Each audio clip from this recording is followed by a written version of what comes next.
Hi, everyone. Welcome to Facilitating Futures. This is the pre-workshop video.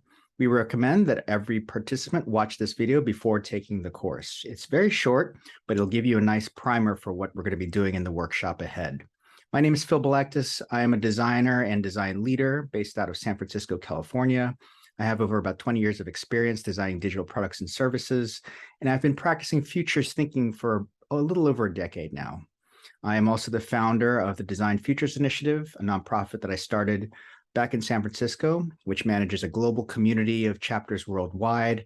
I think we're over 80 cities right now, all centered around the practice, evolution, and education of futures thinking. We also have a conference called Primer that we do every year. So I've been doing this for quite some time, and I'm very excited about this program. A few disclaimers, just to remind you all, this is a little bit of an advanced topic workshop. We recommend that most people at least have an understanding of what futures is, and we'll be going over that in a few minutes. But it'll be good if you could actually just watch some of the videos that we have down in the description, including one of my videos that I did over at Google, just to get you a little bit more prepared for what we're about to do. We'll be focusing on the facilitation aspects of futures thinking. Some of the more difficult aspects of how do you engage with clients on this topic, how do you convince them about the process, and get them ready for the journey that they're about to go on, as well as digging into certain methodologies and frameworks, thinking about how do we actually sequence the particular activities that we need during this process, and what are some of the tricks and tips and ahas and gotchas that we've learned along the way that'll help you be able to conduct those exercises a little bit more effectively. So let's get started. On day one of the workshop, we'll be trying to answer the question, how might we make futuring more effective and easier to facilitate? Because over time, we found that implementing this process can sometimes be a little bit too complicated for people. The return on investment is not always clear. Organizations don't necessarily know how to invest in the long term. They just want near-term results. And futuring is sometimes associated with a distant future, 5, 10, 20 years down the road. So day one's objectives will be to demystify this process and dispel some of the myths that we've been hearing out in the field.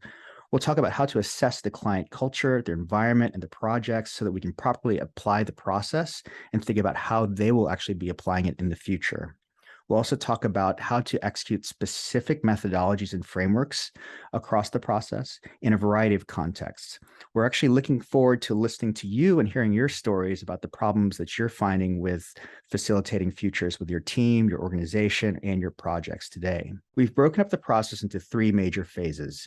Phase 1 is strategic foresight, which involves problem framing and trend research. We look at trends in the world and patterns so that we can understand what type of scenarios might emerge, different themes and stories of the future world that we're looking at. We'll also talk about the users and the future personas that might live in that world. And then we'll move into stage 2, which is design thinking and speculative design. We'll employ all of our design skills and sensibilities and try to figure out what are the products and services that could arrive in this future. The third stage, of course, will bring everything together into a strategy or roadmap planning exercise. We'll be using the term backcasting as an exercise to figure out how do we move towards the future we want or to avert from the future that we don't want.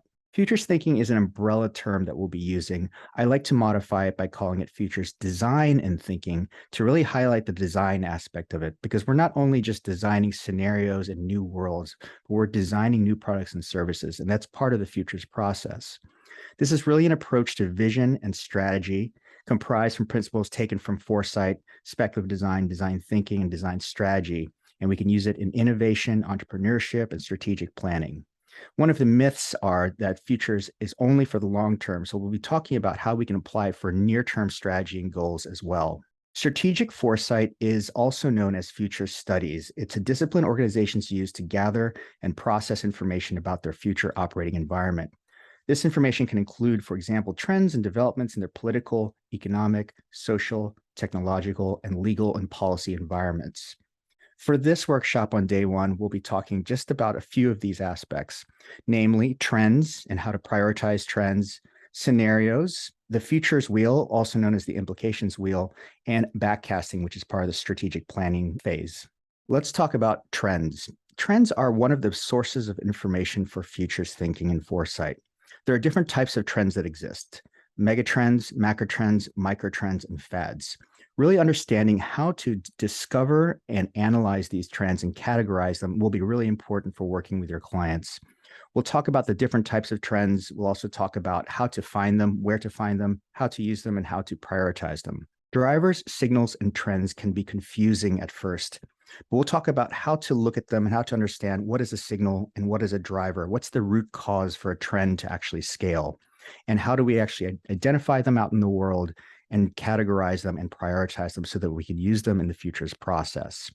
Trends exist in many different places. You have trends that only exist within your company or your company's culture, within your industry, or within adjacent industries, such as this diagram, which shows the digital gaming trends and the entertainment, fashion, and physical gaming trends that exist outside of that bubble that could also influence what's going on in the digital gaming industry. There are many ways to prioritize and analyze trends.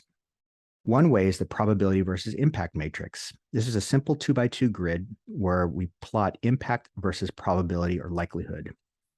With this grid, we can actually plot which trends and information are the most important, have the most impact and probability or likelihood to scale or to be important or influential in the time period that you're looking at.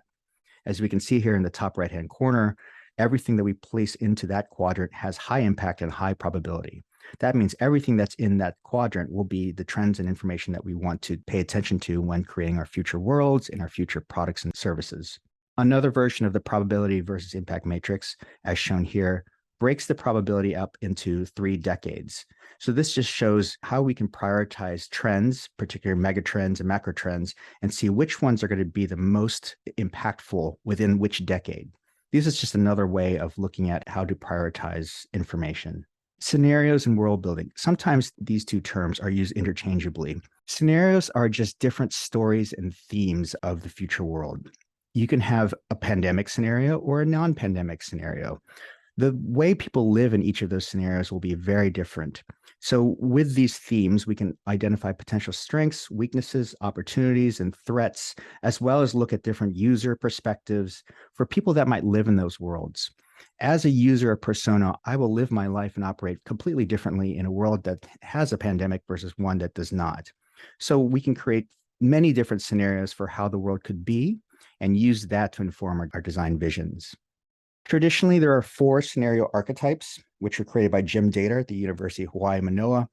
Continued growth, collapse, discipline, and transformation.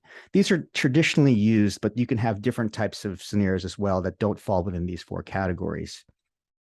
Continued growth is more like business as usual. It's a future of continuation and enhancement of the current trajectory, but also of the current problems. So this means that the future looks just like today, but it also has the same problems as today. And this is sort of a running joke within the futures community because it's unlikely that there are no major surprises.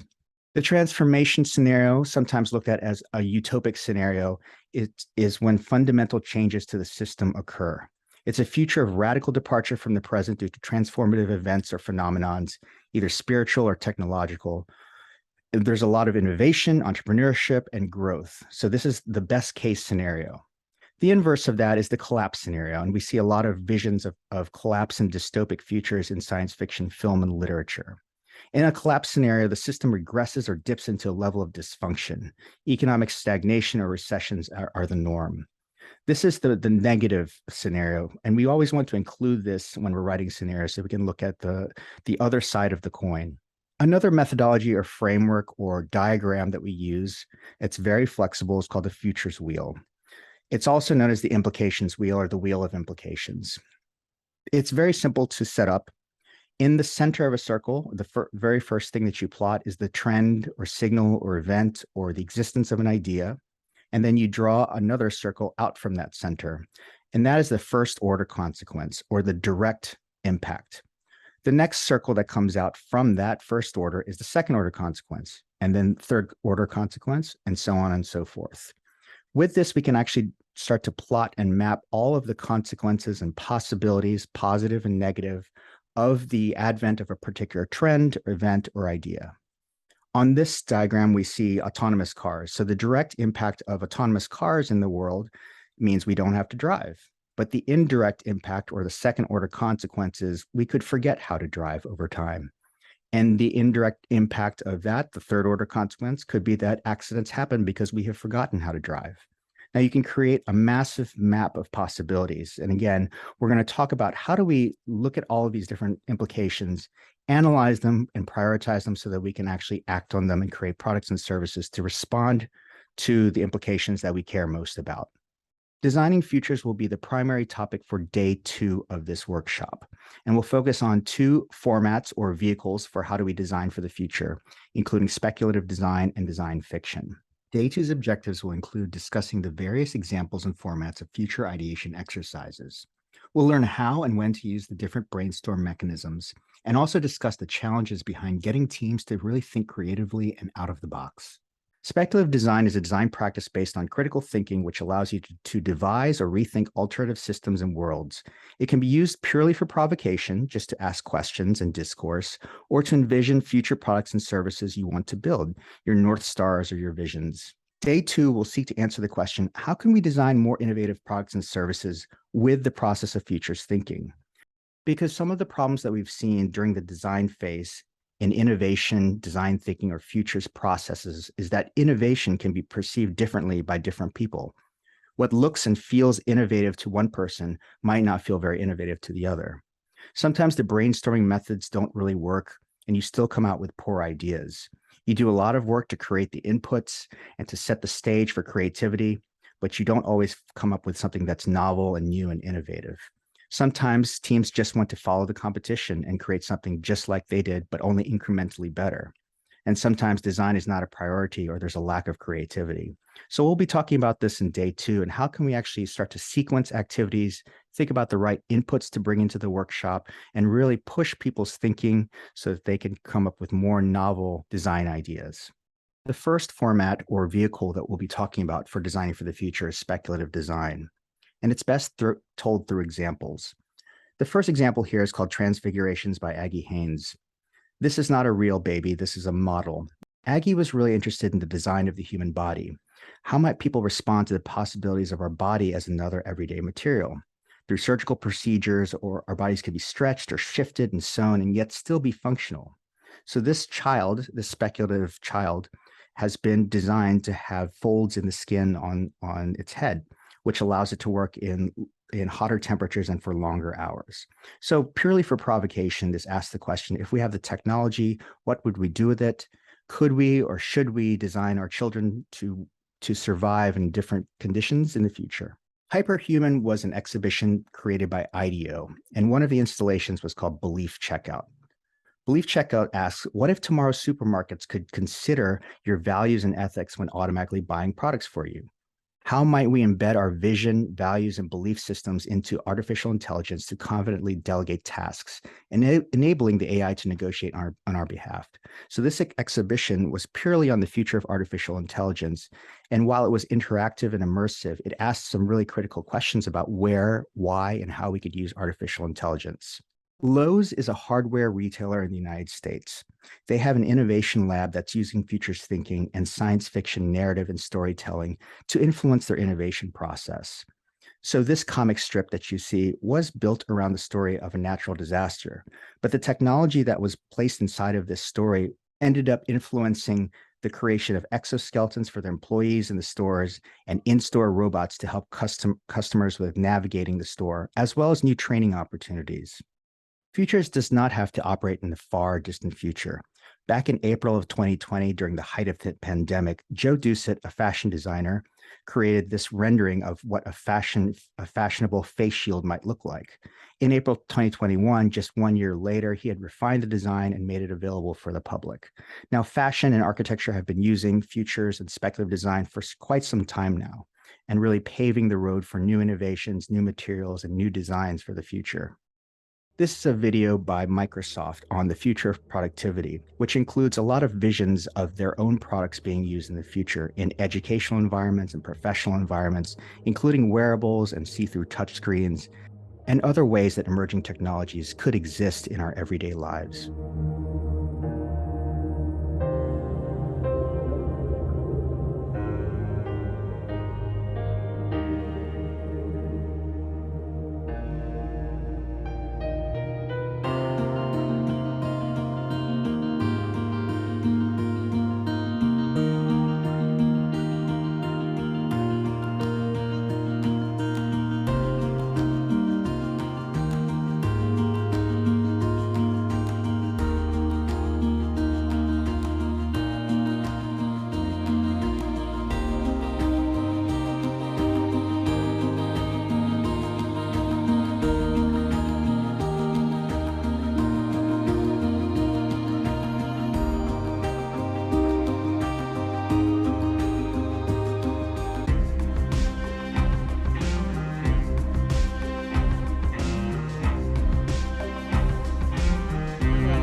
The second vehicle or format for design for the future is design fiction. Design fiction is the deliberate use of diegetic prototypes to suspend disbelief about change, says Bruce Sterling. It is a form of immersive use or interaction with speculative artifacts or experiences for provocation or inquiry.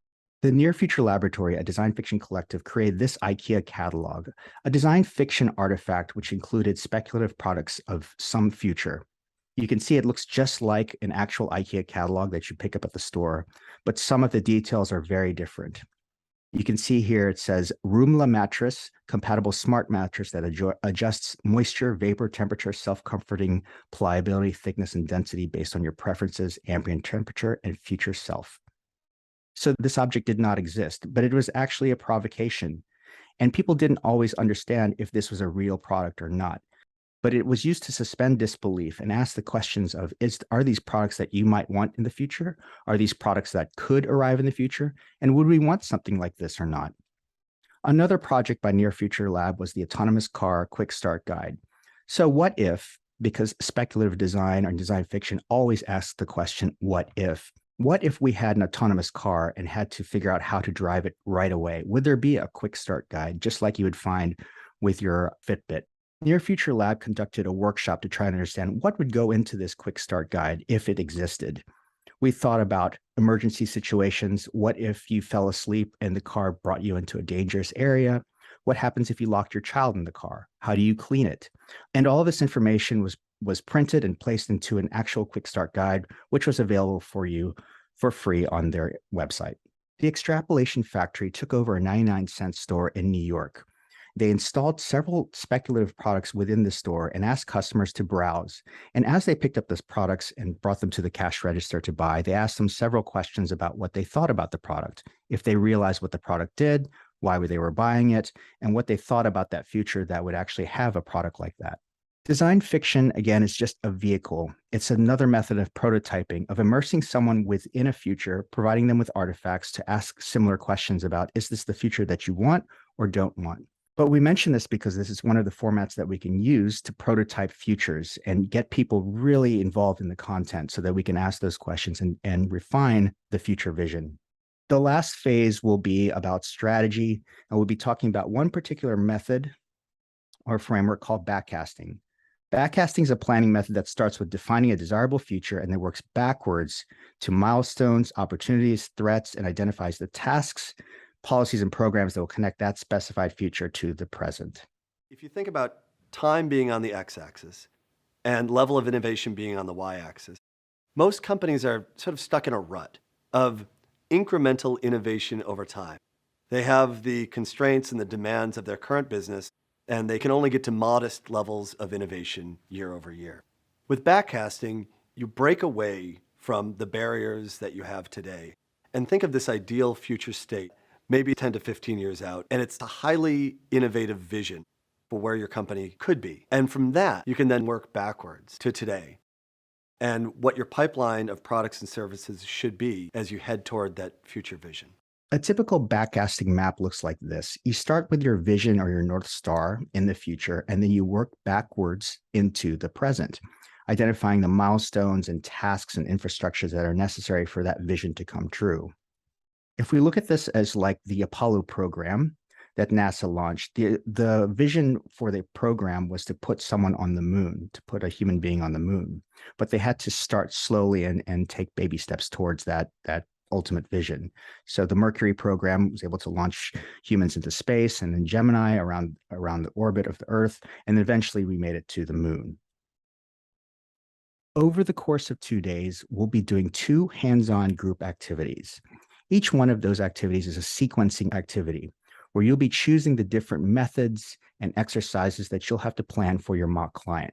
You'll be given a project brief and told a little bit of information about this potential client, and you'll have to decide what you'll need to do to make this a successful futures project. Well, I hope that's enough information to get you ready for the workshop.